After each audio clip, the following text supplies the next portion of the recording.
বৈশাখী অষ্টমীতে ধর্মীয় আনন্দে মুখরিত রাজন্য অন্দরের মঙ্গলচণ্ডী মন্দির। ভক্তদের ভাবাবেগে ভরে উঠল প্রাচীন রাজমন্দির প্রাঙ্গণ। ঐতিহ্য রক্ষায় আজও অটুট শত শত বর্ষের রাজ পরিবারের রীতি। বৈশাখ মাসের শুক্লপক্ষের অষ্টমী তিথিতে রাজ্যের রাজপরিবারের অন্তরে ঠাকুরঘর তথা প্রাচীন মন্দিরে অনুষ্ঠিত হলো ঐতিহ্যবাহী মঙ্গলচণ্ডী পুজো। বহু বছরের প্রাচীন রেওয়াজ মেনে প্রতি বছরের মতো এবারও রাজন্য অন্দরে আয়োজন করা হয় এই বিশেষ পুজোর। সকাল থেকেই মন্দির প্রাঙ্গণে ভক্তদের ভিড়।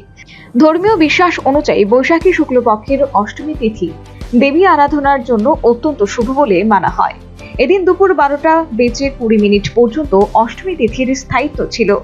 সেই সময়সীমার মধ্যেই পুজোর মূল আচার সম্পন্ন করা হয়।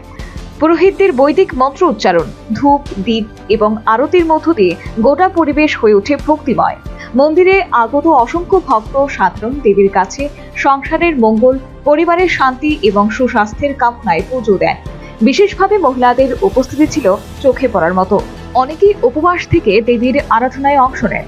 এই মঙ্গলচণ্ডী পুজোর অতীত ব্যাখ্যা করে তা 5 শতাধিক বছরের পুরনো বলে জানিয়েছেন সংশ্লিষ্ট রাজপণ্ডিত।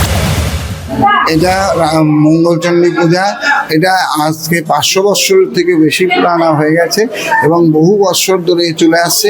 আমাদের রাজধানী স্থানান্তরের সঙ্গে সঙ্গে মার মন্দিরও স্থানান্তরিত হয়েছে এবং সমস্ত দেবাসন মহারাজ সরকারের হাতে যখন হস্তান্তর হয়েছিল, ত্রিপুরা হস্তান্তরের সময় সমস্ত দেবাসন দিয়েছিল, বলেছিল যে আমার দেবাসন যেভাবে চলছে এইভাবেই চলবে, কিন্তু এই মঙ্গলচণ্ডী মন্দিরটা দেয়নি।